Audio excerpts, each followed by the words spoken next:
Question 6 is an evaluation question, and it focuses on the other text. So the question reads, in this extract, the writer attempts to show his admiration for Bessie Smith. Evaluate how successfully this is achieved. Support your views with detailed reference to the text.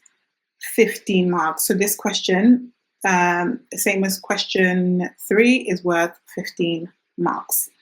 So because this is an evaluation question, you need to use SPITE and SPECS. I have elaborated on these in another video where I focused on the evaluation question on paper 1, but I will briefly go through them now. So SPITE helps you to know what to focus on, what to create your points around, okay?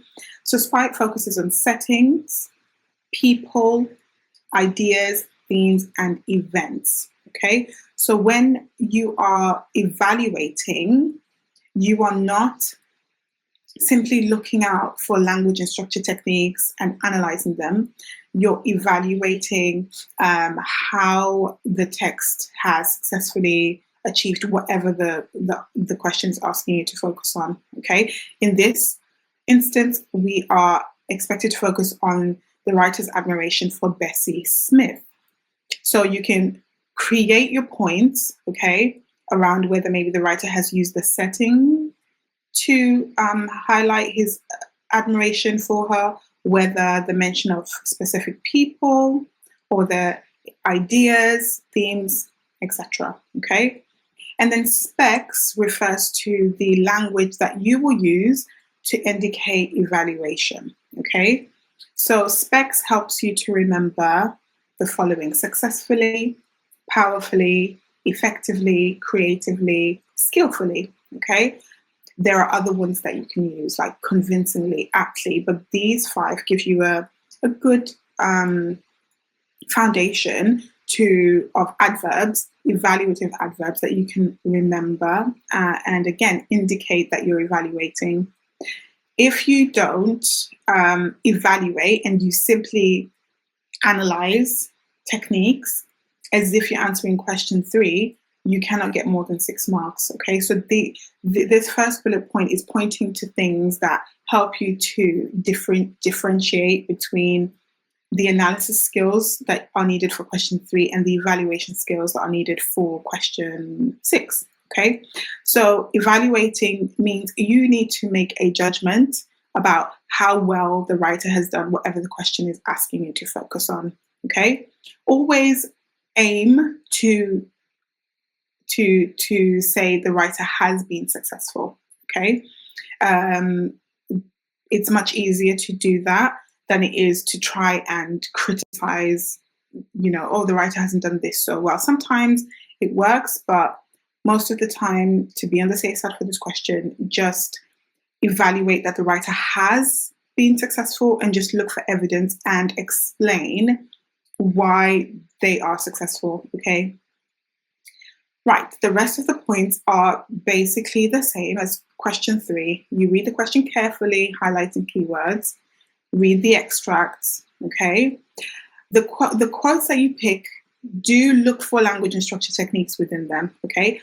Because you can use your evaluation of language and structure techniques to support your point about setting or people or ideas, themes, and events, okay? So it is still valuable to talk about language and structure, but it's only valuable if you are using it to support an evaluation, okay? So the evaluation of, again, like I said, settings, ideas, themes, events comes first, and then you can use language and structure techniques to support that. Again, 6 to 8 quotations, complete thorough notes for 4, and then write 3 to 4 paragraphs. The mark scheme, again, as you can see, mentions ideas, events, themes, and settings, which is why you should create your points around those things. They want you to have a sustained, detached, critical overview about your judgment. So this is where, again, you can start to talk about language and structure techniques, because this helps you to explain in a critical, informed way why the writer is successful, why their use of setting is successful, why their use of this particular idea is successful. Also, make sure your references are apt, discriminating, and persuasive in clarifying your points being made. So again, having a range of quotes that you can use to really support and clarify the point you're making will help. This is text 2, which the next paragraph is based on. So this is an example of a question 6 paragraph. Okay, this is just one paragraph. Like I said, you want 3 to 4 for this question, but this is just one paragraph. Okay, Mesro successfully creates a sense of enthralled admiration for Bessie as the extract opens with a striking use of oral imagery as he describes the ringing vibration, how her voice boomed and was clanging full. This establishes the idea of the power in Bessie Smith's voice. I'm just going to pause there. So there you can see that those techniques that have been mentioned in an evaluative way, because I've said he has successfully created, they are leading up to the main point of the idea, okay?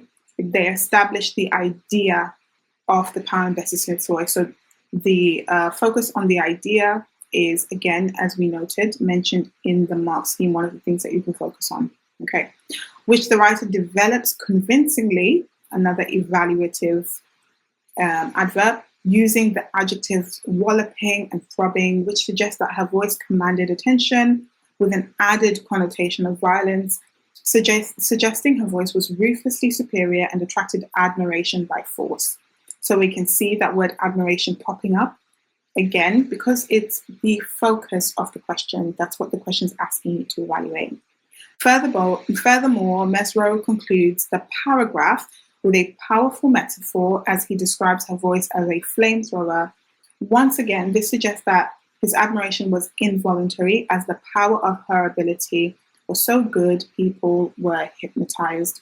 And you can see there that that idea that was introduced of power, okay, I mention it again at the end, and then I also mention the admiration in that final sentence as well. And you can make a note there of the quotations. I've used short quotations throughout my response in order to make my point. And I've also used language and structure techniques to support my evaluation. I have evaluated throughout this paragraph, okay, using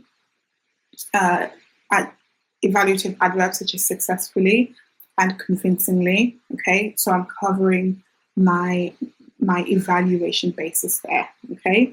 So this is an example of a question 6 paragraph, which is your evaluation question. And again, this is one example of one paragraph. You're expected to write 3 to 4 of these in the exam. Thanks for watching. Don't forget to like, subscribe, and share with a friend, and check out my other videos for the rest of paper 2 questions.